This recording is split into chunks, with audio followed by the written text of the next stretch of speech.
Général Lansoumane Kaba, chef d'état-major de l'armée de terre à l'époque des faits, des missions de la présidence s'étaient effectivement rendues à Kankan et à Zérékoré pour recruter les jeunes gens qui avaient été envoyés au camp de Kalia et qui, au terme de leur formation, devraient relever exclusivement de la garde du président Dadis et de son ministre de la Défense.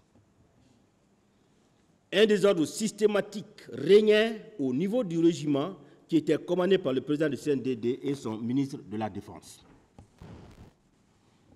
Les déclarations du capitaine Mohamed Kondé, dit Escobar, le commandant de salon du président Dadis, il a dit ceci: la présidence avait effectivement une issue de secours que le président Dadis pouvait utiliser sans qu'il n'en soit informé.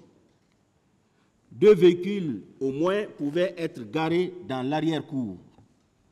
Plusieurs personnes, dont Makambo, entraient dans le bureau du président Dadis au cours de la nuit qui précédait le 28 septembre 2009. Nous allons en parler tout à l'heure. Les recrues de Kalia étaient effectivement venues au camp Alpha Diallo. Elles y avaient été envoyées par le colonel Gono Sangaré. Sankaran Kaba, l'un des chauffeurs de l'accusé Dadis, avait bel et bien été tué et découpé à la présidence. Tous les éléments du colonel Tchegro, excepté lui, portaient des bérets rouges. Après le limogeage des colonels Haïdar Ba et Sa Alphonse Touré, personne d'autre n'était officiellement nommé au poste de commandant du régiment. C'est le président Dadis qui en faisait office, car lorsque Toumba réunissait les hommes dans la cour, c'est Dadis qui s'adressait à eux. À son retour de sa formation, c'est-à-dire lui Escobar, lorsqu'il est revenu de la formation et de son stage à Symphonia et au Maroc, il dit qu'il remarquait parmi les 33 éléments du salon présidentiel la présence de nouvelles figures qui pouvaient rencontrer directement le président Dadis sans passer par lui. Parmi ces personnes, il y avait Eli Kourouma, qui s'occupait des linges sales du président. Ces personnes ne l'obéissaient plus entièrement et c'est le président finalement qui imposait lui sa présence, lui Escobar. Il dit également que de nouveaux visages dont le nombre n'avait pu être défini se trouvaient au camp Alpha Diallo, derrière le colonel Pivi, auquel il apprenait des arts martiaux. Il veut confirmer ici, Monsieur le Président, les 500 hommes dont nous venons de parler. Le 28 septembre 2009, le président Dadis était déjà debout à 6 heures du matin et assis dans son bureau, car c'est à 7 heures qu'il partait le saluer, comme d'habitude. Le président Dadis a dit ici que le 28 septembre, il était dans son lit jusqu'aux environs de 10 heures. Et c'est à 10 heures que Makambo est venu lui dire qu'il y a des problèmes au stade. Escobar tient, il dit le contraire. Il dit que ce jour-là, le 28 septembre, à 6 heures déjà, le président Dadis était tranquillement assis dans son bureau et comme d'habitude, il est allé le saluer. Il dit que Théodore était le chef protocole de la présidence et Foromo était le féticheur envoyé par le président Dadis. Le bruyant témoignage de Youssouf Touré qui est passé ici, Youssouf Touré a dit que les recrues de Kalia arrivaient dans 5 à 6 camions au camp du kilomètre 36 juste avant le 28 septembre 2009, en présence notamment du général Baldé, du colonel Kebro, du colonel Pivi, de Marcel et également le commandant du 10 camp. Dadis appelait Begré, lui, Touré, en sa présence, au téléphone, pour lui dire de mater les manifestants au cas où ils se rendraient au stade.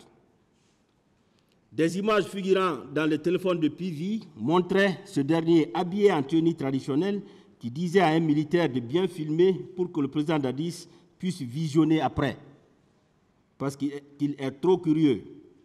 Pivi était arrêté à côté d'un féticheur qui découpait les cadavres dont le nombre était très élevé pour les mettre dans les fosses. C'est ce que Touré a dit ici. Au cours de la matinée du 28 septembre 2009, Makambo, général Baldé, Pivi, Mamoudou Guilavogui, colonel Théa, Bienvenu Lama, Kebro, Blaise Goumou, Georges, lieutenant Foumi, Théodore ainsi que les recrues de Kalia prenaient le départ au camp Alpha Yaya pour le stade. Il dit également que le président Dadis, qui avait la ferme intention de se maintenir au pouvoir, s'était effectivement rendu au Marokana le 28 septembre 2009 et Pivi, en présence de Blaise, disait au téléphone que Dadis s'était rendu avec le féticheur au Marokana. Touré poursuit en disant que c'était bien le président Dadis qui donnait l'ordre pour la commission des massacres. Il dit également que l'accusé Blaise Goumou était en étroite collaboration avec le président Dadis et le rencontrait régulièrement sans audience. Il dit au service du colonel Thiebro, il existait des conteneurs où les gens étaient souvent gardés, les bérets rouges étaient toujours autour de lui. Colonel Gabi parlait de 200 corps, selon ce qu'il a entendu. Des manifestants avaient été bien enlevés et conduits au camp Alpha Yaya Diallo, notamment au service du colonel Thiebro. Avant et après les massacres, des femmes étaient enlevées et séquestrées au camp Alpha Yaya Diallo par plusieurs officiers tels que le lieutenant Foumi et Marcel. Aussi, M. Mamadi Soumaoro, l'une des anciennes recrues de Kalia, est passé ici et il a dit ceci. 12 000 personnes, dont 3 000 commandos, avaient été recrutés sous le CNDD pour être envoyés en formation à Kalia. Les 24 et 25 septembre 2009, 300 à 400 de ces recrues qui formaient les compagnies Titanic et Charlie avaient été armés de fusils AK-47 et d'autres instruments létaux et transportés par lieutenant Bamba, Makambo, Gono Sangaré et Blaise Goumou au camp Alpha Yaya Diallo où elles séjournaient avant de perpétrer les massacres du 28 septembre 2009. Certains de ces recrues, dont Moriba Haba, revenaient au soir du même jour au camp Kalia, blessés, et les personnes qui étaient parties détenaient des engins roulants, de l'argent ainsi que des biens de valeur.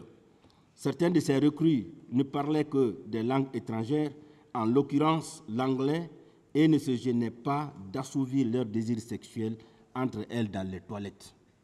Ce qui confirme les cas de viol à ciel ouvert, Monsieur le Président. Les personnes qui ne se gênaient pas de se satisfaire sexuellement dans les toilettes au niveau de Kalia, ces personnes-là, Monsieur le Président, qui avaient besoin de femmes et qu'on envoie au stade, il y en a qui ont perdu de vue les femmes depuis longtemps. Ces personnes-là ne vont pas se gêner parce qu'elles savent pertinemment qu'après ces massacres-là, elles vont retourner au camp. Donc, il faut tout de suite se satisfaire. Aussi, Monsieur le Président, il continue en disant « Les habillements des recrues étaient constitués de maillots des clubs sportifs Chelsea, Arsenal et Dortmund. » C'est ce que Mamadi Soumaoro dit et ça a été déjà confirmé par d'autres personnes qui étaient au stade. Au train des escaliers où Marcel était à la tête d'un groupe de tortionnaires, dont Thomas le boucher, Édouard, Jacques Mahomi, qui, armé de machettes, infligeait des tortures aux personnes séquestrées, environ 8 de ces personnes, dont Begré et Jeannot Destin, y trouvaient affreusement la mort. Sankaran Kaba était découpé à l'aide d'une machette à la présidence par Thomas. Blaise Goumou était constamment à Kalia, presque tous les 2 à 3 jours. Il se voyait régulièrement avec le directeur du centre de formation Bienvenue Lama et faisait des rassemblements au cours desquels il expliquait les comportements qui devraient être celui des recrues une fois à la présidence. Blaise Goumou portait le béret rouge. C'est bien lui, arborant une tenue militaire et un béret rouge, arme à main, qui se trouve sur la photo qui a été produite ici au débat. Les éléments des services spéciaux portant des bodys noirs et parfois des bérets rouges étaient toujours présents à Kalia. Aussi, M. Fodeba Keïra est passé ici, ministre de la Jeunesse, des Sports, de la Promotion et de la Promotion Emploi Jeune au moment des faits. Il a dit ceci. 10 jours après les massacres, des chaussures, sachets plastiques étaient encore abandonnés au stade. Des impacts de balles étaient visibles sur les murs. La cabine de reportage était endommagée. J'en viens à la déconstruction des éléments prétendument qualifiés de preuves par certaines personnes. Monsieur le Président, honorable assesseur, je reviens sur le témoignage d'un monsieur qui se fait appeler Youssouf Touré alias Joly. Monsieur le Président, je me suis efforcé, je me suis donné la peine. J'ai fait violence sur moi-même pour ne pas l'interroger. Peut-être qu'il me dira, il aurait pu dire que, c'est ce que j'ai dit au bâtonnier, il aurait pu dire, mais M. Samori était là-bas, lui aussi, 700 millions, moi je vais donner ça à un témoin. Eh ouais, nous on est maudits quoi. C'est quand même. Mais je vais vous dire deux choses sur lui. Deux choses. Le boulot de ce monsieur, c'est la diffamation, la dénonciation calomnieuse et les injures publiques. Voici son boulot. Moi, je parle de faits précis. Et on ne pourra pas me démontrer le contraire. Monsieur le Président, cet individu est venu à cette audience pour exprimer la haine qu'il a gardée pendant longtemps contre le capitaine Dadis. Ce au mépris de son serment, en violation systématique des dispositions des articles de l'alinéa 4 de l'article 224 du Code de procédure pénale. Que dit ce texte, Monsieur le Président? L'article dit, avant de commencer leur déposition, les témoins prêtent le serment de parler sans haine et sans crainte de dire toute la vérité. C'est ce que dit l'alinéa de l'article 424, sans haine. Je vais vous montrer pourquoi il est haineux. J'ai décidé de ne pas l'interroger à la suite d'une seule question qui lui a été posée par mon confrère M. Pépé Antoine. Une seule question. Et c'est la seule question que je voulais lui poser. Pourquoi a-t-il décidé de venir témoigner? Pourquoi? Je suis convaincu que c'est l'un des individus qui ont été rapportés au ministère public. Non, il y a quelqu'un ici, lui il peut. Mais c'est comme ça qu'on a cherché les preuves dans ce dossier. C'est comme ça, les autres vous diront, quand on dit que des armes ont été fournies, instruction des armes, qu'on a fourni des armes, quelle catégorie? Quel calibre? Quelles sont les caractéristiques de l'arme? Est-ce que vous, Monsieur le Président, on vous a montré ces armes-là? Mais vous allez comment retenir dans le dossier que des armes ont été fournies? Comment vous allez le faire? Ce procès-là, il est public. On le sait, tous les professionnels de droit le savent ici. Un témoin ne doit pas suivre les débats. Un témoin ne doit pas suivre les débats avant sa déposition. Mais le procès là, mais il est publié partout. Les gens colportent des choses là-bas et on prend des individus faits spécialement pour ça, pour venir détruire l'image et l'honorabilité des gens.